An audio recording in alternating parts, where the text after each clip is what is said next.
Yo, what's going on YouTube? And welcome back to Goal Line Hockey. It's your boy, Kevin Forte, and we are taking a look today at just an overall outlook on the Detroit Red Wings. This is going to be a huge offseason for general manager and I think senior vice president Steve Yzerman. The Detroit Red Wings had an improvement this season. They didn't finish dead last in the NHL. They finished with a pretty decent record. They have two guys that could very easily win the Rookie of the Year in Mo Seider and Lucas Raymond. They were both unbelievably good for the Red Wings this season. We saw some improvement from some of the other guys. Year two of Dylan Larkin as the captain, a much improved season for Larkin. Guys like Tyler Bertuzzi had really good seasons. And then there's some guys that, there were some growing pains, especially on the defense. A lot of young defensemen in there, as well as Alex Nedeljkovic, who played very well in between the pipes, but there was some rough games for him.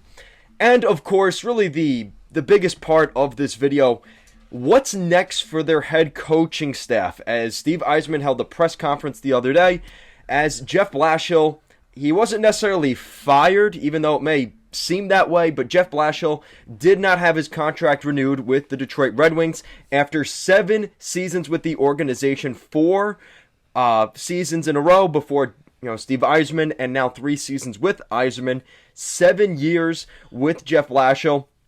This is a guy, before we move on to some of the candidates, really I think Jeff Blashill was a really good coach. Unfortunately, he came into this organization on their decline, and now that they're kind of back on their way up, it's almost like they just need a new voice in the room. And Jeff Blashill said that when, in his locker cleanout, he could tell that the team was, especially toward the end of the season, there was times where he was in the locker room talking to the guys, and he could kind of tell the guys were kind of looking up in the corners, and the message just seemed to get stale, and that's just kind of part of human nature. So this is sort of that shift for the organization as Steve Yzerman. This is, as much as the last 3 years have really been his baby in Detroit, this head coach is going to be huge for him. And we look at the previous guys that he's brought in. He brought in Guy Boucher in Tampa Bay. Things didn't really work out in that regard. And then obviously John Cooper, who still years after Yzerman has left the organization, he's still winning multiple Stanley Cups with the Tampa Bay Lightning. So you're looking at a spot here where Yzerman is going to probably get a guy that he has some kind of knowledge of or experience with.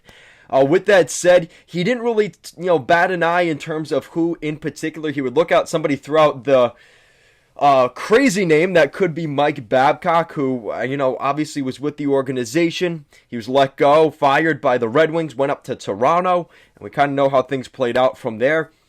I think that's kind of a stretch, but we've seen that he is not averse to bringing in a new voice in terms of a younger guy into the organization. I don't really know any guys that are up-and-comers from the AHL that could be really interesting. But a couple of veteran coaches that you could look at if he does decide to go that route. You could be looking at a couple names. I think John Tortorella, you talk about a hard-ass head coach. I think that's something that does fit with Steve Yzerman's type of build. He isn't as much the player, he is known to be a head coach that has his moments with players. So that could rub some players the wrong way, but he does fit that bill in terms of he will definitely crack the whip on the players. So that's a name that I've heard thrown out there. Obviously, Mike Babcock, if he were to return, I think that's a huge stretch, but that is being thrown out there.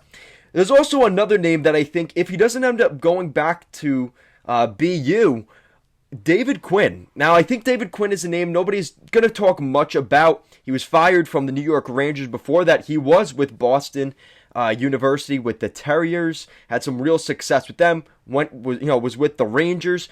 But the problem with David Quinn is he's more of a bridge coach, because even you look at the Rangers organization, they had the rebuild, they bring in David Quinn as kind of a bridge guy, right? Keep him for 2 or 3 years, which they did, and now they've got their playoff coach in Gerard Gallant. So if David Quinn is the guy that he really sees eye to eye with, maybe, but I think that is a stretch as well. But those are the kind of guys that you're looking at in terms of a guy that does have some experience in the league. Obviously, Babcock and Quinn are in very different spectrums in that regard. But if you're looking at that, that is something to consider. So that's going to be interesting. Just the whole coaching thing is going to be really interesting where Steve Yzerman ends up going that route. So now looking at the actual on-ice product. So there's a couple of big decisions here for the Detroit Red Wings general manager in terms of contracts. Now, there's a couple of restricted free agents. You have, I believe, Filip Zadina, Olli Juolevi, who I don't think is going to return, Mitchell Stevens. I think of those guys, I think the only one that won't return is Olli Juolevi, especially with some of the young up-and-coming defensemen that they have, and they probably won't have room for those guys either. I just don't see him returning. I mean, you're looking at some of the guys in their depth chart. Let's take a look here. Albert Johansson, Jared McIsaac, William Wallander, Simon Edvinsson. There's a couple of just different names out there that I think are going to get more attention than a guy like even Olli Juolevi, even at not even just the Red Wings level, but in the American Hockey League in GR with the Rapid Griffins. So I think you're looking at a time right now in the Red Wings where they've got so much defensive depth. Considering Juolevi just hasn't been all that impressive, I could see him being, of the restricted free agents on the list, he is the most likely to not return. Jake Wallman, they did just get him this year in a trade, so I don't see him moving. I think that's a guy they like. Mitchell Stevens as well. Obviously, Yzerman's had ties with him in his days in Tampa. And Filip Zadina, we already talked about him. I think they will look to re-sign him. But again, with the emergence of some of their forward prospects, like Jonathan Berggren, Joe Veleno, Taro Hiroge, Cross on us, like, is there going to be room for him? And I think that is the debate here, because you look at that top six right now, is there room for a guy like Filip Zadina? Because you look at how he ended the season, you look at their wingers, you've got Bertuzzi, Raymond, Verana, maybe Gagne you could put in there ahead of him, right? But other than that, like, where is there really a fit for him? And you're looking at this is from Daily Faceoff at the end of the season. I mean, you had Olli Juolevi, who's a defenseman, playing as a forward on the fourth line. That just shows you maybe the lack of depth that they had. And also, I mean, to be fair, I mean, you look at how their season ended, the amount of injuries they had. Dylan Larkin out with an injury. Filip Zadina was day-to-day. Mark Stahl was out because of COVID. Giovanni Smith out. Robbie Fabry on long-term injury reserve. And Carter Rowney, who it sounded like he was healthy. He was coming back up, right? He missed the beginning of the season. And just like that, kind of like Jason Zucker right now in Pittsburgh. He comes back, he's healthy, and then immediately gets re-injured. He's fragile as glass at this point. So it's been a rough season for some of those guys.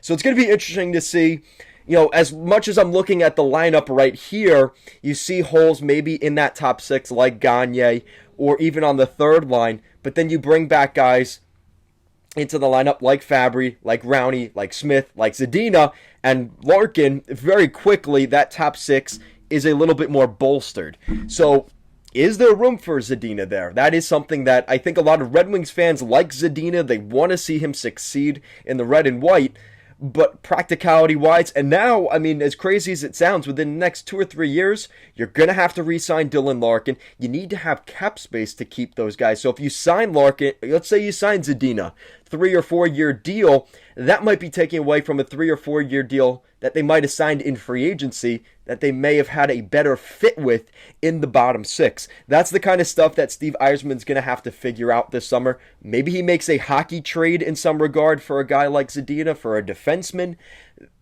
That's the kind of discussions that we're probably going to see had for Yzerman. And he was very, he doesn't want to talk about making trades, but he did throw that out there in his press conference.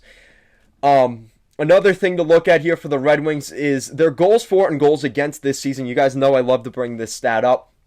Goals for, they scored 225 goals this season. So that's actually improved from where they were last year. They were actually dead last in the National Hockey League, if I'm not mistaken. Yeah, so they were 30th of 31 last year. So they definitely struggled in that regard. Their defensive stats were better last year, though, than this year. They were 21st in the NHL last year, and they're 30th in the league this season, giving up over 300 goals, 309 to be exact. So the Red Wings' defensive issues, I think that was a lot of the reason why Jeff Blashill is out of a job right now, is because of that kind of the defensive structure kind of fell apart in the second half of the season. You look at their record overall, 32, 40, and 10, 72 points, which is respectable when you compare to what they did last year. But again, they did finish 6th in the Atlantic Division, which, again, difficult division, but still, it's one of those things you do want to see them a little bit further up next year. Maybe 4th, maybe 5th in that division. And it's going to be tough, though, because you look at that division, you're talking about maybe lapsing some of those really good teams ahead of them. I mean, you look at the teams that were ahead of them, right? Boston, Toronto, Tampa, Florida. And who's the other team I'm missing here? There's one other team that I'm missing in the East that's ahead of them. So, I don't know. And obviously behind them is Montreal, and either Ottawa or Buffalo. So I assume it's going to be Ottawa was ahead of them. So you got to get better than some of those teams. And it's, like I said, I didn't say it was going to be easy. Easier for me to sit here and then actually do it. But the Red Wings are going to have to close that gap between themselves and some of those more higher echelon teams in their division. And like I said, easier said than done. So now comes the next part, and that is, we talked about how there's not a ton of room on the roster. They're going to have to make some trades, right? And I think if you're looking at if they want to make improvements to this team next year, Red Wings fans are going to hate me for saying this, but I do look at a guy like Tyler Bertuzzi, a guy that's just a really good glue guy, and he's making $4.75 million for next season. His contract does expire in 2023. Again, another guy with Dylan Larkin's contract coming up and Tyler Bertuzzi. Those are going to be some big-time decisions here for this Red Wings organization in terms of what they do with those guys. I could see Dylan Larkin signing a contract by the end of training camp, hopefully. I think that's what Steve Yzerman is hoping for. But at this point, that seems like such a long time away, right? He's got to get a head coach. He's got to figure out where he's drafting in the 2022 NHL draft. He's got to get through free agency, right? And then he'll worry about the situation with Dylan Larkin and probably Tyler Bertuzzi after that point. But there's a lot of big stuff that has to go on before then. But like I said, you're looking at some of the young guys in the organization, very promising. I mean, you look at some of their guys in terms of prospects. Cross Haynes has been really good. He played in the WHL with the Portland Winterhawks. He had 86 total points in 63 games in the WHL. This is where you talk about Steve Yzerman's mid-round guys that kind of come in. Now, he wasn't necessarily a mid-round guy, a second-round pick back in 2020. And this is the report from Elite Prospects. He's such a gifted, creative puck handler. He doesn't instinctually look past, but finds the trailer cross-slot opportunities. He keeps his feet moving off the puck and isn't shy about going to battle on the offensive zone puck retrievals. So he's just a really high-end talent. And this is a guy that I think the Red Wings, at the very least, would like to see him, at the very least, professionally playing in the AHL in GR next season. And I think that's something when, again, you're looking at a 2020 draft pick. It's going to be year 3 of him in the organization. He is still 20 years old, though. He was drafted when he was 18. So you're looking at a guy that's probably going to be playing in the AHL. And if there's injuries, maybe he gets a shot to come in once or twice toward the end of next season. Jonathan Berggren is another guy I think the Red Wings really like. He did really well in GR this season. Again, a 2018 second-round pick. He's been really solid for them. A couple of other guys here that I'm looking at. Riley Barber, he's more of an AHL guy. Probably not going to see much of him. Taro Hirose had another good season in the AHL. I don't know where their verdict is on him. He's a guy I could see them trading this summer. And the reason for that is, again, when you have all these young guys coming up, where does he fit there? He played 15 games in the NHL last season. But again, this is where the new head coach is going to kind of maybe dictate what happens to guys like Hirose. Because if he sees him and he's like, yeah, I like what he does, I think he could be a bottom 6 player, then Hirose stays.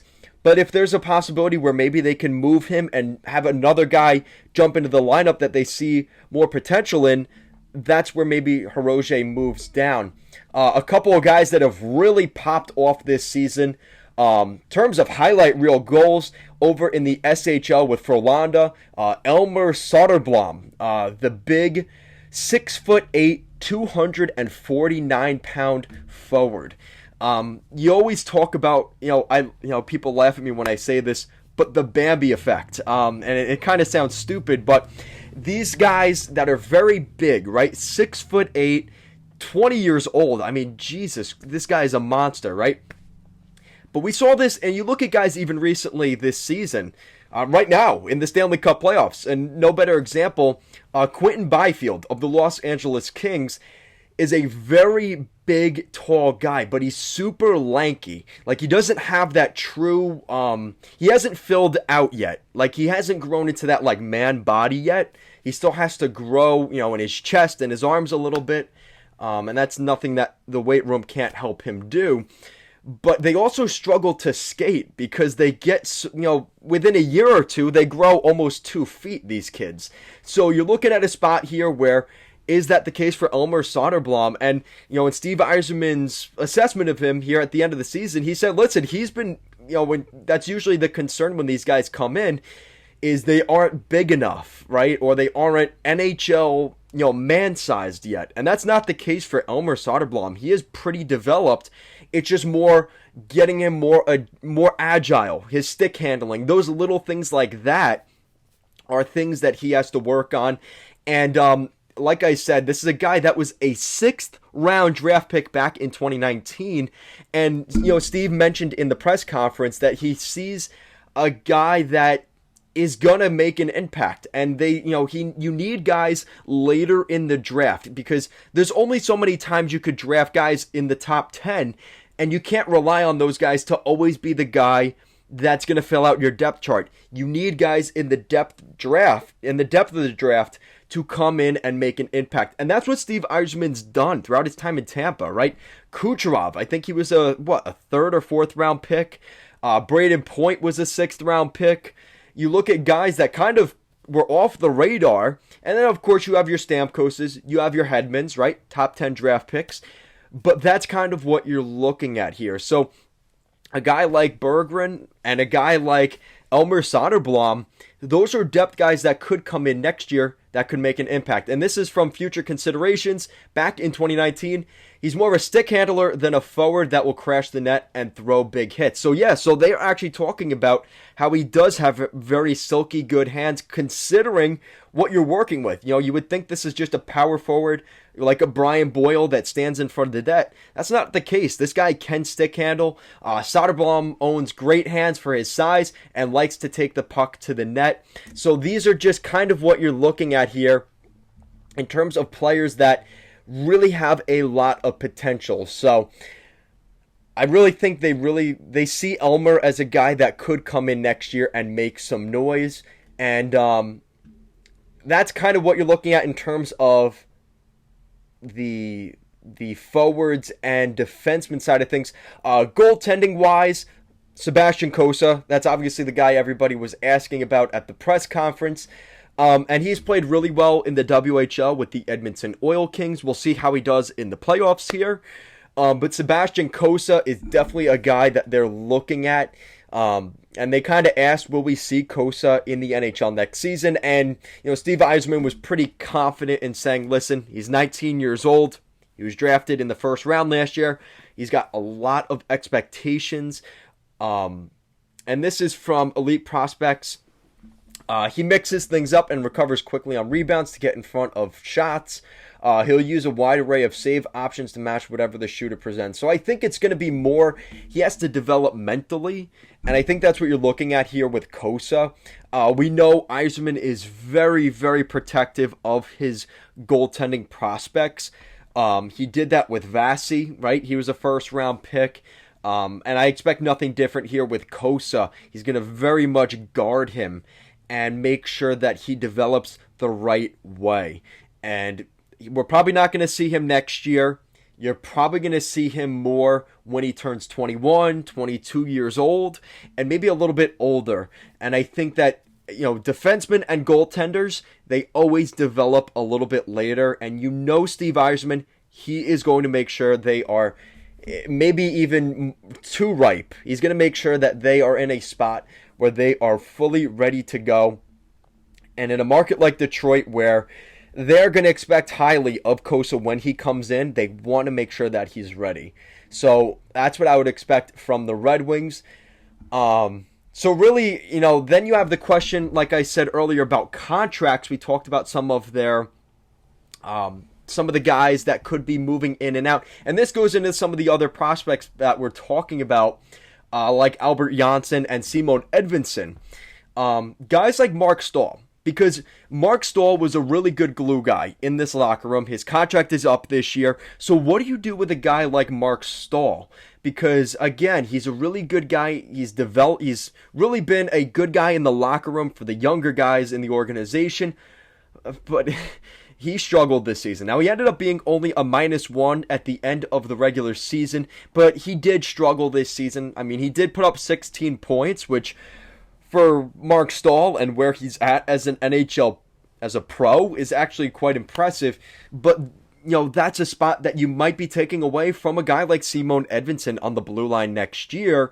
And I think there is reason to believe that Edvinsson could make the roster next year.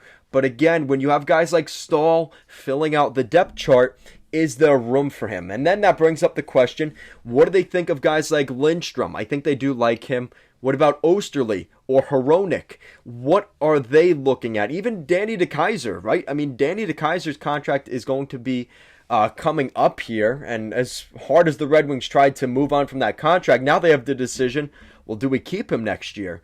And for the most part, he's been playing with Mo Seider this season. So that's the kind of evaluation that the Red Wings will have to figure out. Those are three guys in particular. Really, DeKeyser and Hronek I'm looking at. Hronek could be more of a guy that gets traded, and I don't think Red Wings fans want to trade him. But if you look at bringing in a guy like Edvinsson next year, that's what they would have to do. Edvinsson would really have to impress in training camp, though, so I could see him playing either. I don't think he's going to go back to Europe, but I could see Edvinsson playing in the American Hockey League in GR next season. And then that leads us to goaltending, which we kind of saw an interesting amalgamation at the end of the year when we saw Thomas Greiss out, Alex Nedeljkovic, and we ended up seeing a little bit of Magnus Hellberg in between the pipes for the Wings. For the most part, I think Thomas Greiss will probably retire this summer. He's got a young family there, and I really enjoyed Greiss. He was a really good goaltender for the Islanders for many years. I hated him in Pittsburgh. There was kind of that love-hate relationship there. And then you have Nedeljkovic. So I could see the Red Wings maybe going for another goalie this year. I don't think they're sold on Hellberg. And then in the pipeline, you've got Sebastian Kosa, who we're probably not going to see, Calvin Pickard, Caden Folker, and Philip Larson. I mean, do any of those guys really stand out? Probably not. Victor Brattstrom. So, again, those aren't really names that I don't know if the Red Wings are looking to get closer to that next level, you're not going to see any of those guys jump in. And I think realistically, you're going to see a boring goalie signing, but a goalie signing for the Red Wings. Now, here's the interesting thing. It depends on how much they like Nedeljkovic. His stats weren't really that great this season. He did play in 59 games this season. So, obviously, the Red Wings believed in him. And again, now you've got a new coach coming in, so maybe that mindset changes. But let's say they lose Greiss, and they're not bringing up Kosa. There is a hole there. And the question is, who could fill that void in terms of goalies? And I do look at some interesting options here in terms of goalies, because do you look at maybe a guy like Darcy Kemper? Again, this is if he doesn't re-sign in Colorado, which there is a lot of belief he won't re-sign in Colorado. He's probably going to price himself out of the Avalanche. So then comes the question then, does Darcy Kemper seem like a fit in Detroit? And I think there is reason to believe that that there is that potential there. But with that said, is that something that the coaching staff and stuff like that, is that something that makes sense? And I think, like we said, I think there is something to be said for that. But again, it's going to come down to what does he want money wise. That's going to be a huge part of the equation here. And let's take a look here. I'm trying to find if I can. I'm on Cap Friendly. I'm trying to work this because I want to see what goalies are out there. Obviously Darcy Kemper is the big name that everybody's going to look at here. So I don't know. I just want to see if there's goalies we can look at here. Yeah, no, we're not going to get it. So whatever. But that's something to look at. I could see them going for a 1A, 1B option goalie with Nedeljkovic. Maybe to split up the ice a little bit. And maybe that new coach's mentality will be, we want a 1A, 1B. And we've seen that work very well around the NHL, right? I mean, I don't know, I'm going to throw the Islanders in there, right? But you've got the Islanders who have the 1A, 1B. That has worked really well. You look at a team in the playoffs right now, the Minnesota Wild, right? They've got Flower and Talbot. Either one of those guys can start. So that's kind of what you're looking at there. I think the goalie situation is going to be, maybe fortunately or unfortunately, the most exciting move that we're going to see for Yzerman at this point, unless he does go out and make that big swing move, which we know Steve Yzerman doesn't really do. He's probably not going to, put a stamp on a big $8 or $9 million contract on somebody. I could see a fairly light summer this year. I think the biggest moves that they make are going to be re-signing either one of or both of Tyler Bertuzzi and Dylan Larkin.